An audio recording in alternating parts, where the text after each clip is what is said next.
நாய், பூனை, யானை, சிங்கம், புலியெல்லாம் கூட வளர்த்த முடியும். ஆனால் ராஜாளி அப்படின்னு சொல்லப்படுற கழுகை வளர்த்த முடியாது அப்படின்னு சொல்கிறாங்க. காரணம் என்னன்னா, தேவாமிர்தம் பறவைகளின் ராஜா கருடன் அவர் தான் தேவலோகத்திலேருந்து தேவாமிர்தம் கொண்டுட்டு பூமிக்கு வந்தார். அப்படி வரும்பொழுது அவருக்கு அந்த வாசனை தெரியும் அப்படின்னும், அதனுடைய வாசமான சஞ்சீவினி மூலிகையும் அவருக்கு அடையாளம் தெரியும் அப்படின்னும், கருடனுடைய வம்சமாக வந்த கழுகுகளுக்கும் அது அடையாளம் தெரியும் அப்படின்னும் சொல்லப்படுது.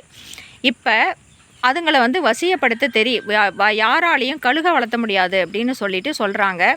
ஆனால் துபாய் இளவரசர் ஒருத்தர் கழுகு வளர்த்துறாரு அப்படின்னு வீடியோலாம் போட்டிருந்தாங்க, நான் பார்த்துருக்குறேன். கழுகு வளர்த்த முடியாது அப்படின்னும், அதுக்கு கழுகுக்கு ரொம்ப வயசானதுக்கப்புறம் இமயமலைக்கீழ இருக்கிற சஞ்சீவினி மூலிகையை போய் அது சாப்பிட்றோம் அப்படின்னும், உடனே அது தன்னுடைய உடம்புல இருக்கிற பழைய சிறகெல்லாம் கொட்டி போய் புது சிறகு முளைச்சி ரொம்ப அழகான ஒரு கழுகா அது மாறிடும், ஆரோக்கியமான கழுகா அது இளமையாக மாறிடும் அப்படின்னு சொல்லப்படுது. அதுக்கு பேர் தான் ராஜாளி அப்படின்னு சொல்கிறாங்க.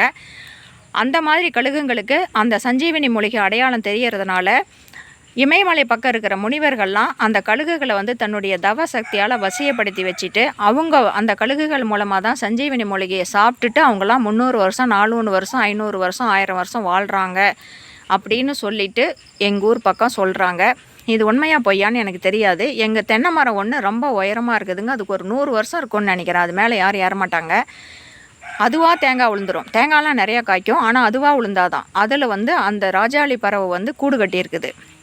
அது ரொம்ப நாளாக இங்கே தான் இருக்குது. ஆனால் 1 வருஷம் அளவுக்கு அது காணோம். திருப்பியும் அதே வந்திருக்குது. அந்த மரத்தில் தான் அது வாழ்ந்துட்டு இருந்தது. இப்போ திருப்பி அந்த மரத்தில் வாழ்கிறதுக்காக வந்திருக்குது. அது நான் எவ்வளோ ட்ரை பண்ணேன், கிட்டேயே அந்த மரத்துக்கிட்டேயே போகிறதில்ல, யாருமே போகிறதுக்கு இல்லை. அது கொத்த ஆரம்பிச்சிருது. கூடு வச்சுருக்கிறதுனால அது குஞ்சுகளுக்கு ஆபத்து வந்துடுமா என்னவோ. பக்கத்து மரத்தில் கூட அது யாரையும் ஏறுறதுக்கே விட மாட்டேங்குது. பக்கத்து தென்னை மரத்தில் கூட ஏற முடியாது.